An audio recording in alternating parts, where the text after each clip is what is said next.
Hello and welcome back to the channel. My name is Domiko L. Cunningham, better known as Dr. Media. So, I hope that you enjoyed the last video that we had here on the channel. We actually went through an actual PC build here on the channel.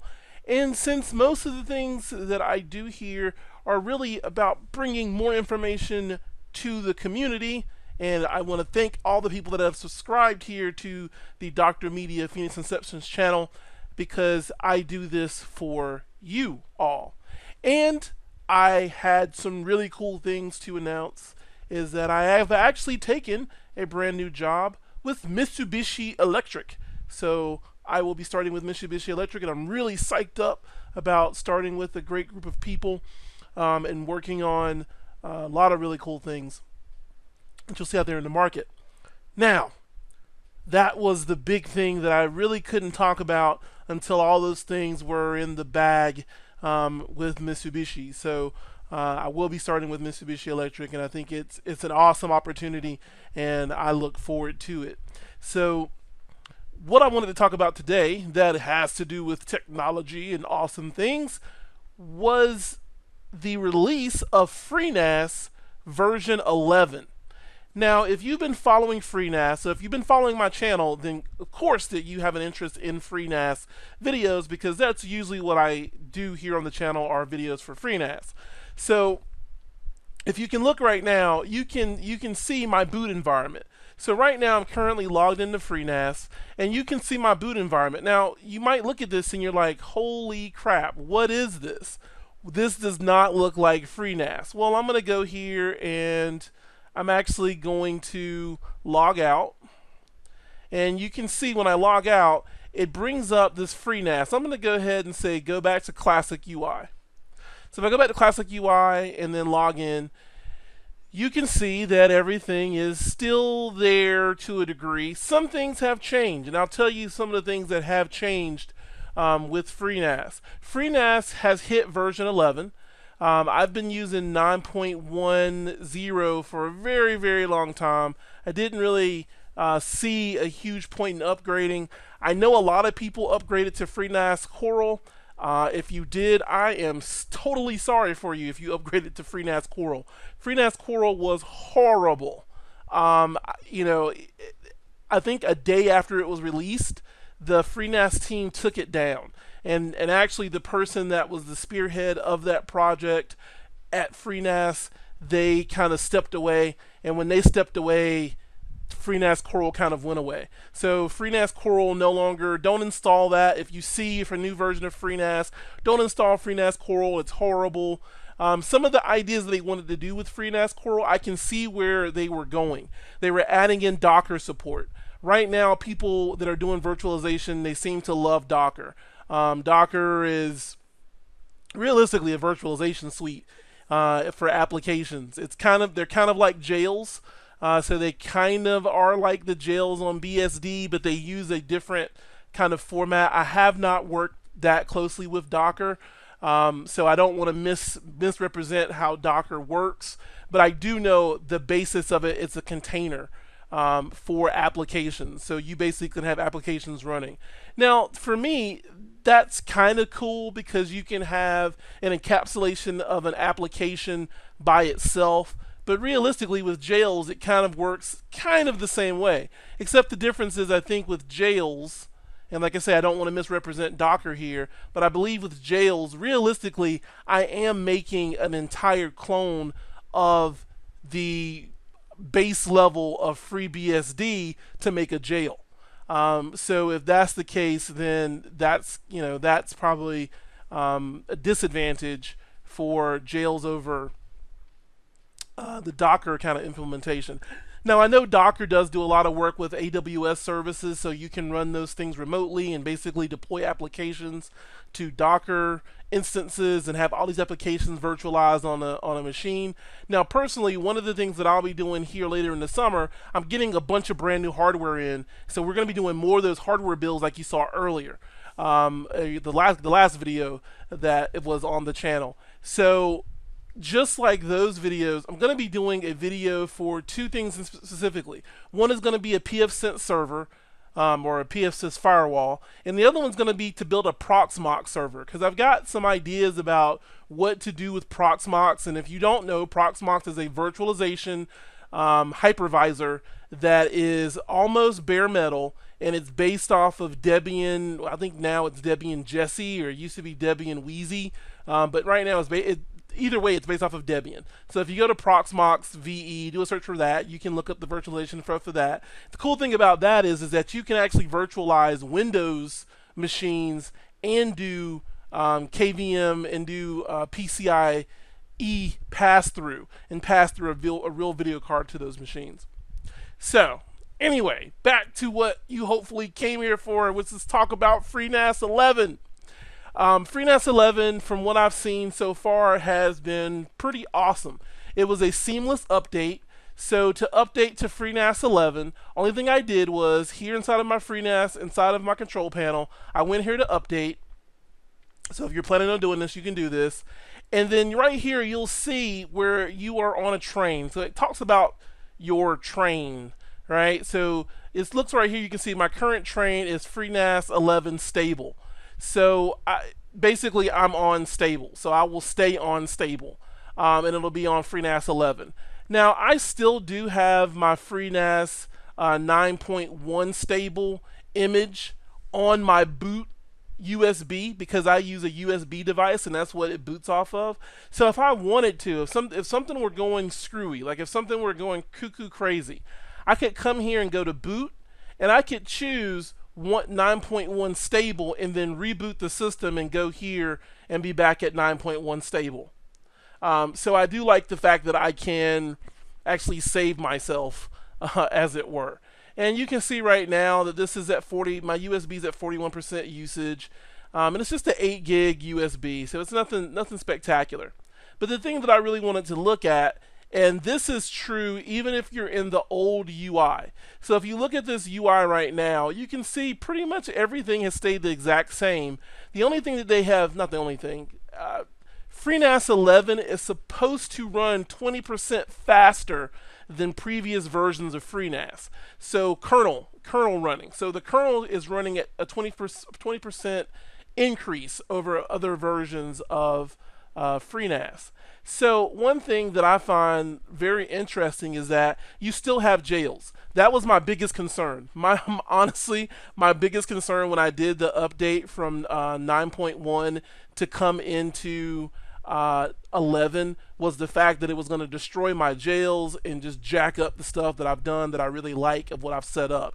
And really, I don't have a lot set in my jails. The only thing I really have a jail for is I have a Plex media server jail, I have an OnCloud jail, and then I have a Kodi. It's just a MySQL database jail. So it's basically just Apache. I really didn't need to install Apache. You really could get by with just installing MySQL, but I wanted a graphical way, so I wanted to be able to install PHPMyAdmin so that I could have a graphical way to administer my Kodi database here on the server. And then I have a web development server sitting here, which is running Apache, PHP, and MySQL, where I can install local versions of Joomla and WordPress and do a lot of web development stuff here locally instead of having to push that stuff out to the web. So those were the jails that I had, because one of the issues that I heard about with going to Corral was the fact that with Corral, it basically, because it was using the Docker system, it destroyed your jails. It didn't destroy them in the sense that it deleted them. It just, you no longer had a way to access your jails except from the CLI. So everything that you were going to do with your jails moving forward, you would have to do from command line. Now, for most people that are really into Freenas, if you're used to a Linux environment or a BSD environment, that's not going to really bother you. I do a lot of administration I actually install most of my jails from the command line. Excuse me. And you can see that 2 of my jails here are plugin jails, meaning that there is a self-contained little plugin that was already built and already kind of set up. So all I had to do was click on install, and it brought that jail and gave me that particular program. This is kind of how Docker works in a way. Now, these other two jails, you can see these are standard jails, meaning that these jails were just installed to a jail, and I had to do all the other stuff to make these jails work. So, not a huge deal. Now, if you go here and you look at plugins inside of Freenas, the one thing that I will say that has become very antiquated are the plugins, because I have not seen a huge update in these plugins since I started using Freenas, probably right around version 8. So there's not much that's been added in here. Not that these are bad. These are actually really cool and they're really good plugins, but there hasn't really been a lot added to these as far as functionality. Like you can do transmission and have a BitTorrent client sitting on your Freenas server, so you don't have to install a BitTorrent client on your computer, so you can do it from the web. You do actually have the ability to back up using S3 command. You can back up data sets to an Amazon S3 service, which is kind of good for enterprise level type stuff. And then what they've done now is, if you have been following anything that's happening with the kind of open source community right now with a lot of the data sharing stuff, is that OnCloud, it has fractured. So OnCloud has fractured. So if you've seen some of my other videos for how to set up an your own cloud server, they have actually fractured, and now it has become Nextcloud. So Nextcloud is what OnCloud was, and it's kind of weird. It's one of those things where people are fracturing off and doing their own thing. And so if you remember the days of Mambo, then you know that Mambo kind of fractured and people started the Joomla project. So it's kind of that same kind of mindset where things fractured off. Now, two of the things that I really enjoy about what happened with Freenas 11 is they added in this VMs. So now I can actually set up I can add a VM, give it a VM, I can give it its boot method like UEFI, tell how much RAM it should have, give it virtual CPUs. So it's kind of, and I have not played with this yet, so I'm going to see how this actually works, because realistically this looks a lot like being able to do like a hypervisor, like a KVM is now built into Freenas, but I know it's not KVM. It is Hyper-V. I think that's what it's called. I believe that's what it is. It is another hypervisor service that is for BSD. So it's a BSD hypervisor, and it is Beehive. My bad, not Hyper-V. It is Beehive. So Beehive, and it's BHYVE. So Beehive is the BSD hypervisor. So what they are doing is very much kind of like Zen or other hypervisors that are out there. Now BSD has its own hypervisor, and and since the hypervisor is a part of BSD, we're getting that in Freenas because Freenas is based off of BSD. So Freenas 11 is based off of BSD 11, which is awesome for us as users. So that's the big thing that's really cool. And then the other thing is, if I go here, I'm going to log out again. So I'm just going to log out. And when I log in this way, when I log back in, I'm going to say I want to log in to demo the upcoming UI. So doing that, you can see this login screen now is completely different than it used to be. This new login screen is based off of, I believe it is based off of Angular. Which Angular is a repository. It's a Google type of thing. It's kind of a subset of Java. So or not Java, but it's in that same vein. So if you are programming like in Java or .Node or Angular JS, this is based off of Angular. So it's very quick to scale and those types of things. So keep those types of things in mind. Now, this new interface, some people might say that it looks like Coral. If you saw what Coral looks like, it doesn't. It does in a way, but then it doesn't. I actually like this new look that they're pushing for. It's being a UX person as I am, so being being all about user experience, I like the look of this on the surface. So on the surface of this, I like the look of it. I think like this reboot and this shutdown down here are very kind of they're very kind of comical in the way they look as a UI type of thing. I do like this more dark UI. I think they're talking about this being, in the end, they want this to be something that's themable, so you can make your own themes for the UI. I think that's cool. And you see how I say that kind of with a weirdness. I think it's cool. I don't know how many people are going to actually want to do that, but I think that this could be interesting. Like I could see the things that I'm complaining about of how this looks. I could see being able to go in here and um, make my own theme for this and be able to bring things together. It's just like this right here. Like this is really a lot. This is busy. Like this could be, what's up with all this wasted just dead space on these things. So these could end up being thinner, and you could have gotten more rows of these in here together instead of having to scroll just to get this last little bit down here. It's things like that that for me are just kind of no. Sorry about emails down there. But it's the thing for me is things like that. Like there are feedback.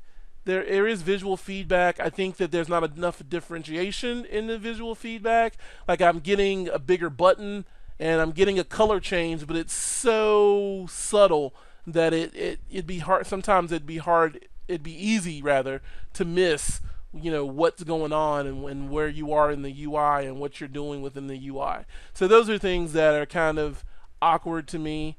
Everything else, I do like. Like I say, I do like this darker theme, this more modern take on a theme.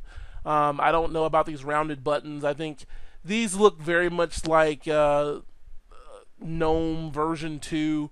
So I can see where they're going. I like the fact that they're going with the Angular setup and going with something that's a little bit more modern. But I think that there are still things that they could do to spruce this up.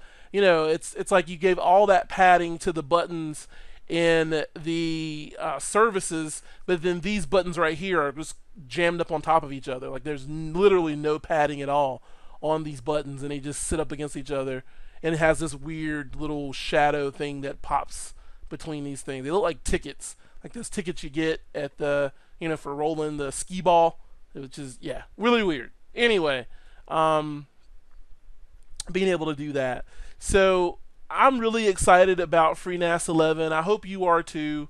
I think that this is a step forward. I know that there's a bunch of new services that do connect your Freenas box and be able to do some things with with S3 services. You can see right here, S3 services right now are stopped. So I can go back, and some of these things are not going to work yet, right? Because they're not set up inside of this UI. This is not functional yet. So the one thing I will say is that it's not a functional UI yet. So you do need to keep that in mind. It is just a demo as they're showing you. So you're still going to be doing most of your things from here. So if I were to go in here and look at services now, you'll see that I've got all my traditional services in here. So, and then I have this new S3 service that's been added. So I can go in here and actually connect to an S3 service and be able to connect into Amazon's S3 services, which is really cool. And even on this now too, I still do have, and I set this up in another video, and if you have not seen it, it was really cool to do. But I did set up part of my Freenas to be an iSCSI. So I did an iSCSI, which is really cool because you can basically use your NAS to set up boxes or actually set up actual block devices for Windows. So Windows sees that as a real block device that you're able to format and then use in the interface of Windows as a regular drive. That was a really cool video, and you should check that out as well. Also, what I've done here in the latest things with my FreeNAS box is I have set up NFS shares, so network file shares. So I'm trying to really kind of move away from Samba shares. Samba is good. There's nothing wrong with Samba, so don't get me wrong. There's nothing wrong with Samba or CIFS shares.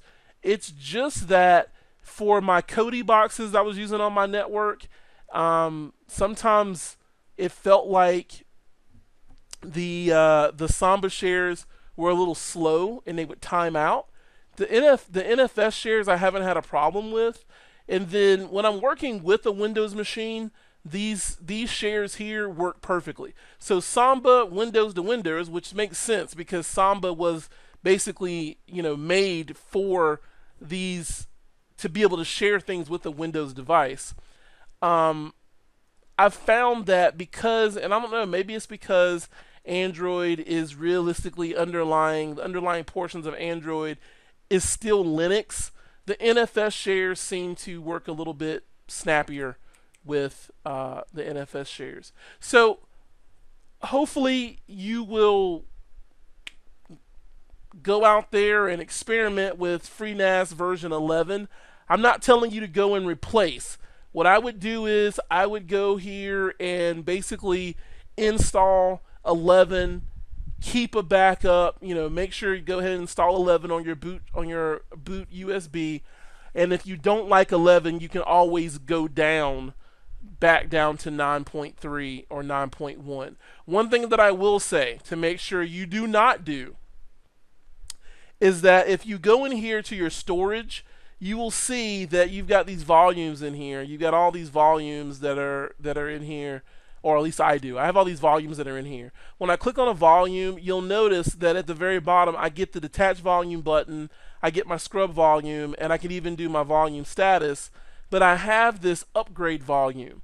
I will tell you, while you are just testing out FreeNAS 11, I personally would not upgrade my volumes until you know that you're going to stay with FreeNAS 11. I'm not sure what this does. I think that it actually will upgrade ZFS and upgrade the volumes of ZFS to the newest, I guess, the newest release, the newest stable release of ZFS. But personally, I would not do anything until you know for sure that you plan to stay with FreeNAS 11, because I would hate for you to update your volumes and then you decide, FreeNAS 11 is causing bugs for your system and you want to roll back down to 9.1 or 9.3 or 9.3, and then you can't because your ZFS volumes are newer than the version of ZFS that was supported by 9.3 or 9.1. So until you know this is going to become your daily driver system and you're going to be running FreeNAS 11, I would leave the upgrades until after you know this is what you want to do and this is it, because I would hate for you to corrupt your whole pool of data, and because I'm not going to do that. What I'm actually planning on doing this summer is building another FreeNAS box, because for a while I thought about just upgrading the FreeNAS box that I have, but what I plan to do is build another FreeNAS box that is actually bigger. This FreeNAS box right here, and I'm talking about this stuff in closing, this FreeNAS box here, if you follow the channel for a while, you know that there are basically 4 pools or 4 volumes inside of this FreeNAS box. And I've got a couple of Rosewill. These are really great. I think these are awesome. Hot swap bays. I got these from Newegg, and I'm giving a shout out to Rosewill because I think that these things are pretty awesome. Let's see. I'm trying to remember. I think that I paid about 30 or 40 a piece for these. Oh, actually, no, I didn't. I paid more than that. But either way, I still think it's an awesome thing. So with this, you can see these are the drive bays that I basically bought. They're pretty cool because it lets you get four 3.5 uh, size hard drives in the space of three 5 1/4 bays on the bays on the front of your chassis.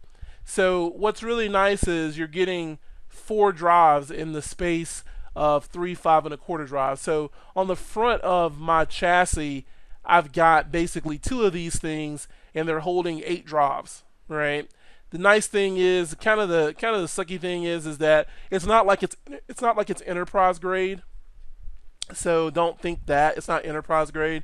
I do like the fact that it has a fan on the back of this. The fan is able to suck in air and keep those hard drives cool, which is something that I wanted. And then you have to run power to both of these, and then you've got to run SATA cables for everything that's in here. So it's not like you're consolidating things and running like one SATA cable. But they do give you all the SATA cables and everything else, all the mounting stuff. So that was actually very useful. The only thing that I think that I had to do, I had some brackets in my 5 1/4 bays that had to be bent out of the way so that I could get this to slide in. But once I did that, it worked well. These LEDs are blue on here, so they look really cool with the blue and black type of thing on there. But it makes it really easy for me to be able to yank out drives, and that was one thing that I wanted. I used an old ATX tower that I had laying around and just put everything in that. But it worked really well. So I got two of these, ended up getting two of these, put them in there. They've been working really well. I like the fact that they're hot swappable. So when I'm getting errors on drives, I can just pull drives, put them in. But the thing that I wanted to do to upgrade this Freenas box, or this Freenas installation, is that right now I'm using 2 terabyte drives. So for one pool, it has 3 2 terabytes. So they're all running in RAID Z5 and RAID 5. So I've got one drive for parity. So basically, I've got one 2 terabyte pool, and then I've got another pool that has 4 drives in it that are 2 terabyte, and that has one drive for parity. And then I have this little small pool of 1 terabyte drives that are pooled together, and this basically ends up having one same thing, so one drive for parity. And then this render, this PHX render, which is just a 500 gig hard drive, does not have any parity at all. It is just one drive, because I use this as a temporary dump drive on the network, and all the drives can get to that. So it's not meant to be a drive that lasts forever. One thing that I plan on doing in the future is being able to set up another iSCSI drive and basically make that temp drive iSCSI, so any computer on my network, if let's say I'm sitting upstairs and I'm on my tablet and I want to do some editing, for whatever reason I want to do editing, I'm sitting on my tablet, then I can have my temp files from Premiere and be able to work on my project and basically not have to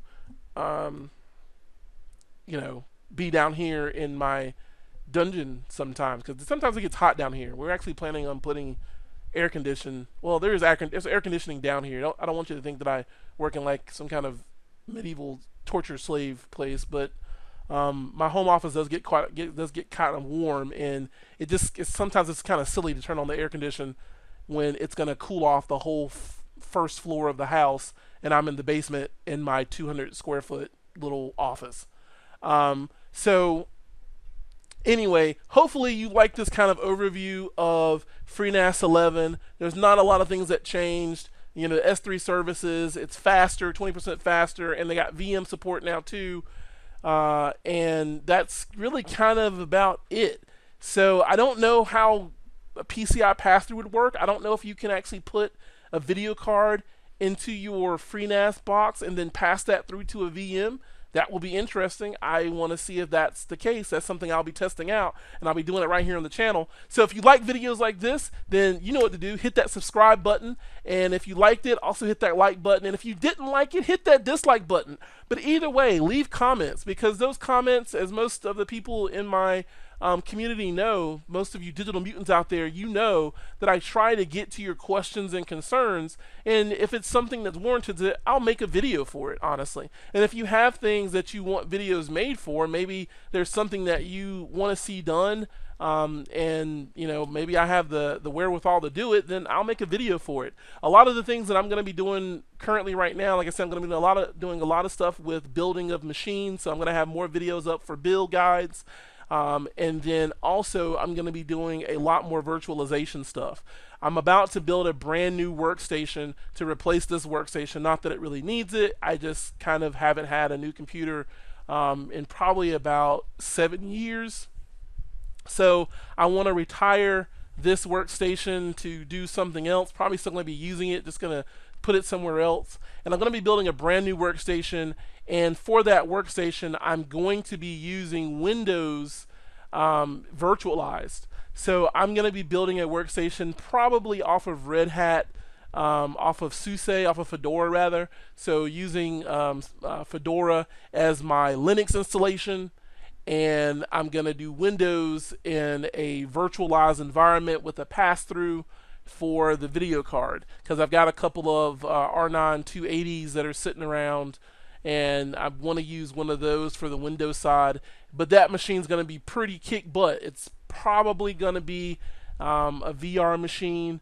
My new life and new job won't be working with 3D as much, but I still do that stuff for myself, and I still do have off-site clients and things like that I do VR and 3D and all the editing stuff. I still am excuse me, I still am editing a movie right now, so I still do that stuff for myself, even though it won't be my main daily work anymore. So I do want to build a machine that's going to be able to handle probably 4K and 8K video. We are going to be getting some cameras in here that we'll be shooting at probably 4K. So being able to get 4K stuff out there and all those things like that, and then also be able to, if I want to, jump in and do some gaming. Even though I do have two other pretty decent gaming machines in the house. For some reason, when I'm in the basement sometimes and I'm working, I'm like, I need to take a break and kill some things in GTA 5. So anyway, until next time, my name is Domiko L. Cunningham, better known as Dr. Media, and I will see you next time right here on DRD Media and the Phoenix Inception channel. You can also catch me on Twitter at DRD Media. Until next time, my digital mutants, take care.